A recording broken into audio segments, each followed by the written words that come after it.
Few years ago, a rather peculiar game was released with cute and cuddly cartoonish graphics, but it was not a game for children at all. A dreadful neighbor who will kidnap children and lock them in his basement. You, as a child, along with other little friends, had to roam through this eerie character's gloomy house, searching for clues, activating switches, pulling levers, and finding keys to unlock the locks of the basement, attempting to free your friends, all while the dear neighbor searched for you in every corner of the house. The game was called Hello Neighbor, which gained some popularity a few years ago in its flat version, and now it's available on Quest 2 and PC VR. If you wanna know more, watch this video until the end, because this is the honest and technical review of Hello Neighbor Search and Rescue.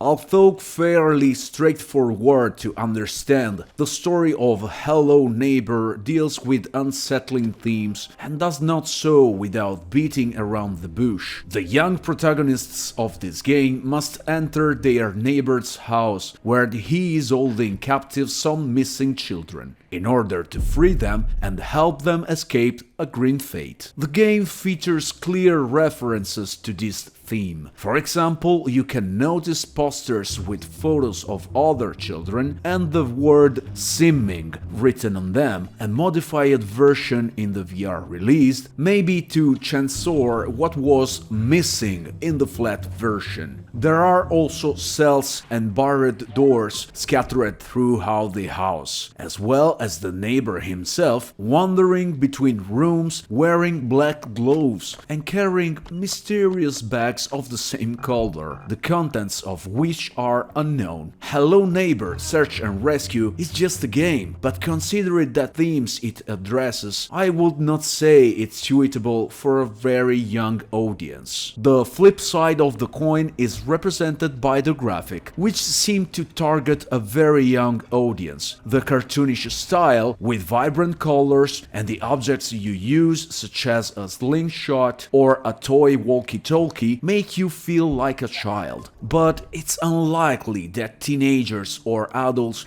would appreciate such visual. The Quest 2 version, which was played for this review, doesn't offer anything exceptional in terms of aesthetics. The colors are somewhat washed out. The textures are low resolution. You cannot read documents or notes posted on walls. And it's also difficult to understand what is depicted in the paintings hanging around. The PC version is a little better, with higher resolutions and some additional effects like shadows and good lighting. But it's still a game with the cartoonish graphics. In Hello Neighbor Search and Rescue, you won't be challenged by the environment itself, and there are no overly complex platforming mechanics. The absence of the ability to run is not necessarily a drawback, and it creates more tension. You can perform small jumps, climb, and use items like a baseball bat or a slingshot to create diversions or activate remote switches, allowing you to reach objects placed out of your reach. The objective is to find 4 keys of different colors to unlock corresponding locks. To achieve this, you must coordinate the group of children, switching between them using a portable radio. Each child is located in a specific part of the house and can explore it to find keys or objects that may be useful for all children in different areas, as well as activate switches and unlock paths for the progress of other children in their respective section of the house. All of this must be done while the neighbor roams the house in search of the children to capture them and subject them to the same fate as the others. In Hello Neighbor Search and Rescue, when you are caught, instead of ending up in the basement or disappearing in a cloud of fluttering posters with your photo and the word missing, as in the flat version, you can restart from the last checkpoint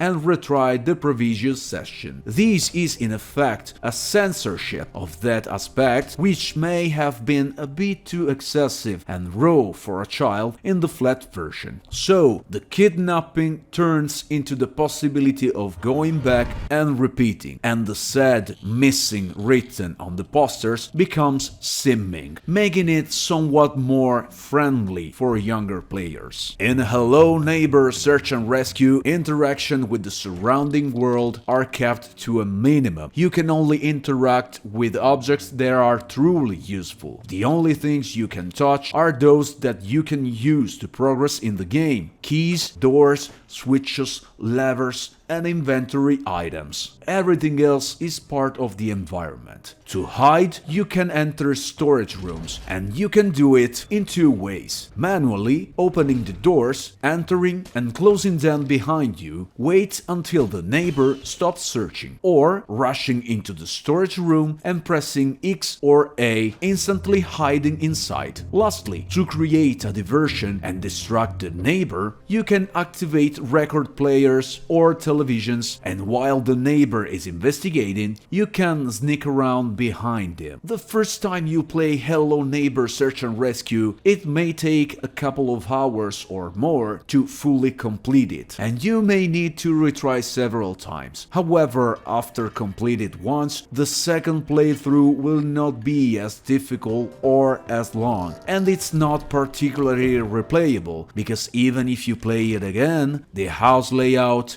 doors position, codes, locks, and keys will remain the same. Hello Neighbor Search and Rescue is essentially the VR version of the original flat version, released few years ago. So if you have already played and enjoyed it, now you have the opportunity to experience it in first person with this VR version. It's a shame though that there is no multiplayer mode, as it would have increased replayability and given meaning to the cooperation among the young protagonists, each with their own specific items like the slingshot, magnifying glass, flashlight, and more. Technically, it doesn't reach the highest level achieved so far in VR, and the themes addressed do not quite match the game's childish appearance. Worth trying if you enjoyed the original flat chapter. Among the pros, there is an atmosphere that, despite the light and colorful graphics, manage to keep you on edge. The mechanics involving switching between different characters help to diversify the gameplay, and the constant presence of environmental puzzles will challenge your brain. Among the weak points, despite the constant character switching, the gameplay becomes somewhat repetitive, and you cannot interact with most objects, limiting your ability to create diversions. Once completed, there is no incentive to play it again. Furthermore, there are currently several bugs that even break the gameplay, such as getting stuck inside walls or objects. I even managed to glitch the neighbor onto a table, being able to complete the game without ever confronting him, finishing the game in around 30 minutes.